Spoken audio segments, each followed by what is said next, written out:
ನಮ್ಮ ಬೆಂಗಳೂರಿನ M Chinnaswamy stadium ದೇಶದ ಪ್ರಮುಖ ಕ್ರಿಕೆಟ್ ಸ್ಟೇಡಿಯಂಗಳಲ್ಲಿ ಒಂದು. ಇದನ್ನ 1969ರಲ್ಲಿ ಸ್ಥಾಪನೆ ಮಾಡಲಾಯಿತು. 1977ರಿಂದ 1980ರ ತನಕ ಭಾರತೀಯ ಕ್ರಿಕೆಟ್ ನಿಯಂತ್ರಣ ಮಂಡಳಿಯ ಅಧ್ಯಕ್ಷರಾಗಿದ್ದ ಎಂ ಚಿನ್ನಸ್ವಾಮಿ ಅವರ ಹೆಸರನ್ನೇ ಈ ಸ್ಟೇಡಿಯಂಗೆ ಇಡಲಾಗಿದೆ. ಸ್ವಾಮಿ ಸ್ಟೇಡಿಯಂ ರಾಜಧಾನಿ ಬೆಂಗಳೂರಿನ ಹೃದಯ ಭಾಗದಲ್ಲಿದೆ.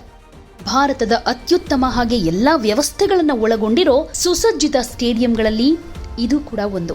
ಈ ಚಿನ್ನಸ್ವಾಮಿ ಸ್ಟೇಡಿಯಂ ಶ್ರೀಮಂತ ಇತಿಹಾಸವನ್ನ ಹೊಂದಿದೆ.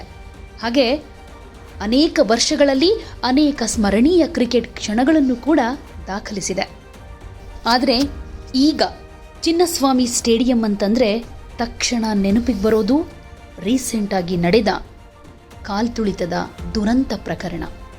ಹೌದು, ಜೂನ್ 4ನೇ ತಾರೀಕು 2025 ಕರ್ನಾಟಕದ ಪಾಲಿಗೆ, RCB ಅಭಿಮಾನಿಗಳ ಪಾಲಿಗೆ, ಅಷ್ಟೇ ಯಾಕೆ ಕ್ರಿಕೆಟ್ ಅಭಿಮಾನಿಗಳ ಪಾಲಿಗೆ ಕರಾಳ ದಿನ ಅಂತ ಹೇಳ್ಬೋದು.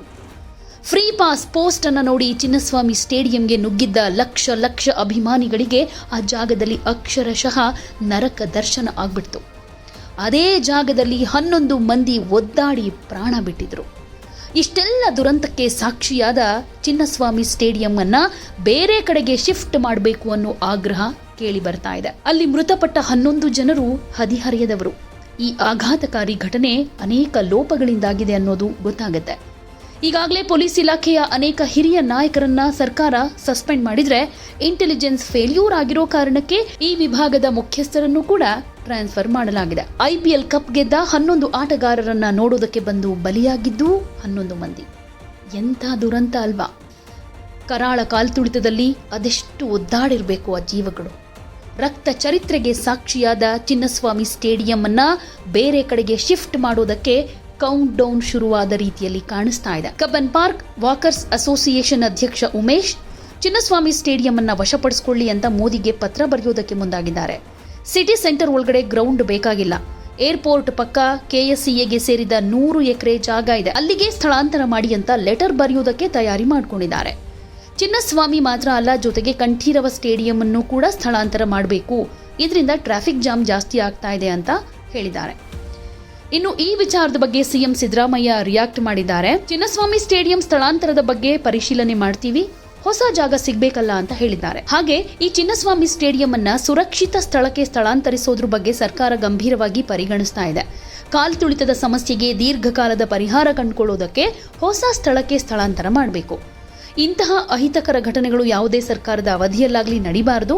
ವೈಯಕ್ತಿಕವಾಗಿ ಇದು ನನಗೆ ಹಾಗೆ ಸರ್ಕಾರಕ್ಕೆ ನೋವು ತಂದಿದೆ ಅಂತ ಹೇಳ್ಕೊಂಡಿದ್ದಾರೆ. ಇಲ್ಲಿ ಯಾಕೆ ಚಿನ್ನಸ್ವಾಮಿ ಸ್ಟೇಡಿಯಂ ಅನ್ನ ಸ್ಥಳಾಂತರ ಮಾಡಬೇಕು ಅನ್ನೋ ವಿಚಾರವನ್ನ ನೋಡೋದಾದ್ರೆ, ನಿಮಗೆ ಗೊತ್ತೇ ಇದೆ, ರೀಸೆಂಟ್ ಆಗಿ 11 ಜನ ಮೃತಪಟ್ಟಿದ್ದಾರೆ. ಸಂಭ್ರಮಾಚರಣೆ ಮಾಡೋದಕ್ಕೆ ಬಂದು ಸೂತಕದ ವಾತಾವರಣ ನಿರ್ಮಾಣ ಆಗ್ಬಿಟ್ಟಿತ್ತು. ಹಾಗೆ ಚಿನ್ನಸ್ವಾಮಿ ಸ್ಟೇಡಿಯಂನಲ್ಲಿ ಸುಮಾರು 35ರಿಂದ ಹೆಚ್ಚೆಚ್ಚು ಅಂದ್ರೆ 40,000 ಪ್ರೇಕ್ಷಕರು ನೋಡೋದಕ್ಕೆ ಅಂದ್ರೆ ಕೂರೋದಕ್ಕೆ, ಅಲ್ಲಿರೋದಕ್ಕೆ ಒಂದಷ್ಟು ಅವಕಾಶ ಮಾತ್ರ ಇರೋದು. ಅಷ್ಟೇ ಸಾಮರ್ಥ್ಯ ಅಲ್ಲಿ ಇತ್ತು. ಆದ್ರೆ ಸಂಭ್ರಮಾಚರಣೆಯ ಸಮಯದಲ್ಲಿ 2 ಪಟ್ಟು ಹೆಚ್ಚು ಜನಸಂದಣಿಯಾಗತ್ತೆ. ಹಾಗೆ RCB ಸಂಭ್ರಮಾಚರಣೆ ವೇಳೆ ಅಂತಂದ್ರೂ ಕೇಳೋದೇ ಬೇಡ, ಲಕ್ಷಕ್ಕೂ ಹೆಚ್ಚು ಜನ ಭಾಗಿಯಾಗಿದ್ರು. ಚಿನ್ನಸ್ವಾಮಿ ಸ್ಟೇಡಿಯಂ ಪ್ರಮುಖ ರಸ್ತೆಗಳನ್ನು ಕೂಡ ಒಳಗೊಂಡಿದೆ. Cubbon park, Vidhana Soudha, metro, high court ಹೀಗೆ ಪ್ರಮುಖ ಸ್ಥಳಗಳಲ್ಲಿ ಹೆಚ್ಚು ಜನಸಂದಣಿಯಾಗ್ತಾ ಇರುತ್ತೆ.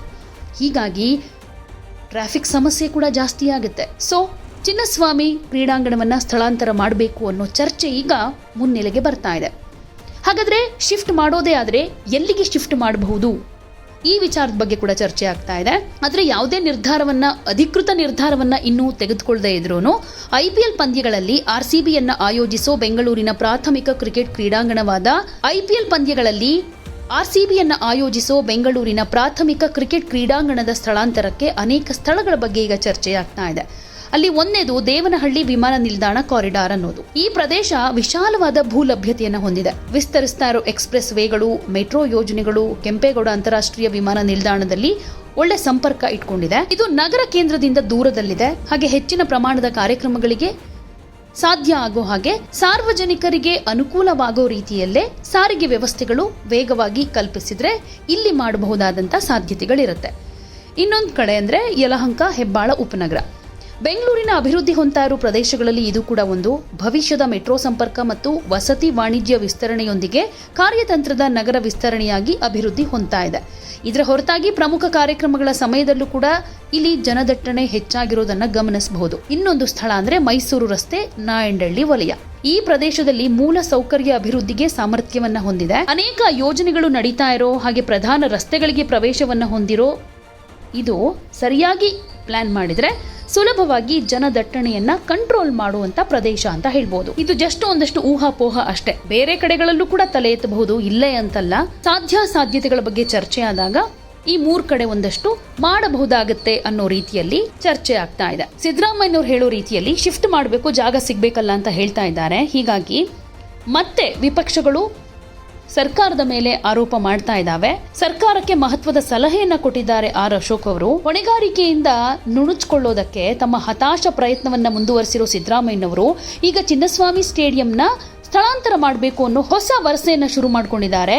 ಸ್ಥಳಾಂತರ ಮಾಡಬೇಕಾಗಿರೋದು ಚಿನ್ನಸ್ವಾಮಿ ಸ್ಟೇಡಿಯಂನಲ್ಲ, ಸ್ಥಳಾಂತರ ಆಗಬೇಕಾಗಿರೋದು ಸಿದ್ದರಾಮಯ್ಯನವರು ಅಂತ ತಿರುಗೇಟನ್ನ ಕೊಟ್ಟಿದ್ದಾರೆ. ಮಾನಸಿಕ ಸ್ಥಿಮಿತ ಕಳೆದುಕೊಂಡಿರೋ ತಾವು ತಮ್ಮ ಸ್ಥಾನಕ್ಕೆ ರಾಜೀನಾಮೆ ಕೊಟ್ಟು ಮುಖ್ಯಮಂತ್ರಿಗಳ ಅಧಿಕೃತ ನಿವಾಸದಿಂದ ಮೈಸೂರಿಗೋ ಅಥವಾ ಸಿದ್ದರಾಮಯ್ಯನ ಹುಂಡಿಗೋ ಸ್ಥಳಾಂತರ ಆದ್ರೆ ಅದೇ ಕರ್ನಾಟಕಕ್ಕೆ, ಕನ್ನಡಿಗರಿಗೆ ತಾವು ಮಾಡಬಹುದಾದ ದೊಡ್ಡ ಉಪಕಾರ ಅಂತ ಹೇಳ್ತಾ ಇದ್ದಾರೆ. ಈಗ ಮತ್ತೊಂದು ವಿಚಾರ ವಿವಾದಕ್ಕೆ ಕಾರಣ ಆಗಬಹುದು. ಚಿನ್ನಸ್ವಾಮಿ ಸ್ಟೇಡಿಯಂ ಅನ್ನ ಶಿಫ್ಟ್ ಮಾಡಬೇಕು ಅಂತ ಸುಮ್ಮನೆ ಚರ್ಚೆಗಳಾಗ್ತಾ ಇದ್ರೂ ಅದು ಇಂಪ್ಲಿಮೆಂಟ್ ಆಗೋದಕ್ಕೆ ತುಂಬಾನೇ ಚಾಲೆಂಜಸ್ ಇದೆ. ಅಷ್ಟೊಂದು ಈಸಿ ಅಲ್ಲ. ಅಂದ್ಕೊಂಡಿದ್ದ ತಕ್ಷಣ ಇನ್ನೊಂದು ಕಡೆ ಸ್ಟೇಡಿಯಂ ನಿರ್ಮಾಣ ಮಾಡಿ ಈ ಪ್ಲಾನ್ ಇಂಪ್ಲಿಮೆಂಟ್ ಆಗೋದು.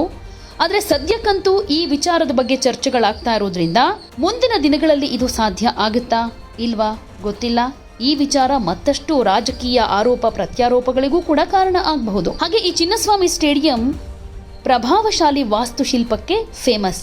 ಸಾಂಪ್ರದಾಯಿಕ ಕೆಂಪು ಬಣ್ಣದ ಮುಂಭಾಗ ಹಾಗೆ ಸೊಗಸಾದ ವೃತ್ತಾಕಾರದ ವಿನ್ಯಾಸವನ್ನು ಹೊಂದಿದೆ. ಚಿನ್ನಸ್ವಾಮಿ ಸ್ಟೇಡಿಯಂ ಕೇವಲ ಪಂದ್ಯಗಳ ಸ್ಥಳ ಮಾತ್ರ ಅಲ್ಲ, ಕ್ರಿಕೆಟ್ ತರಬೇತಿಯ ಕೇಂದ್ರ ಕೂಡ ಹೌದು. ಎಲ್ಲ ವಯಸ್ಸಿನ ಮಹತ್ವಾಕಾಂಕ್ಷಿ ಕ್ರಿಕೆಟಿಗರನ್ನ ಪೋಷಿಸೋದಕ್ಕೆ, ತರಬೇತಿ ನೀಡೋದಕ್ಕೆ ಅನೇಕ ತರಬೇತಿ ಕಾರ್ಯಕ್ರಮಗಳು ಇಲ್ಲಿ ಆಯೋಜನೆಯಾಗುತ್ತೆ. ಇಂಥ ಕ್ರೀಡಾಂಗಣವನ್ನ ಇನ್ನೊಂದು ಕಡೆ ಶಿಫ್ಟ್ ಮಾಡಬೇಕು, ಇನ್ನಷ್ಟು ದೊಡ್ಡದಾಗಿ ಅಂದ್ರೆ ಇನ್ನಷ್ಟು ವಿಶಾಲವಾದಂಥ ಮೈದಾನ ನಿರ್ಮಾಣ ಮಾಡಬೇಕು ಅಂತಂದ್ರೆ ತುಂಬಾನೇ ಸವಾಲುಗಳು ಎದುರಾಗಬಹುದು. ಅಷ್ಟು ಬೇಗ ಆಗೋದು ಕೂಡ ಕಷ್ಟನೇ, ಅದೇನೇ ಆಗಿರಬಹುದು. ಈಗ ಮೊನ್ನೆ ಆದಂತಹ ದುರಂತ ಘಟನೆಯನ್ನ ನೋಡಿದ್ರೆ ಆಗಬೇಕು ಅಂತಾನು ಅನಿಸುತ್ತೆ.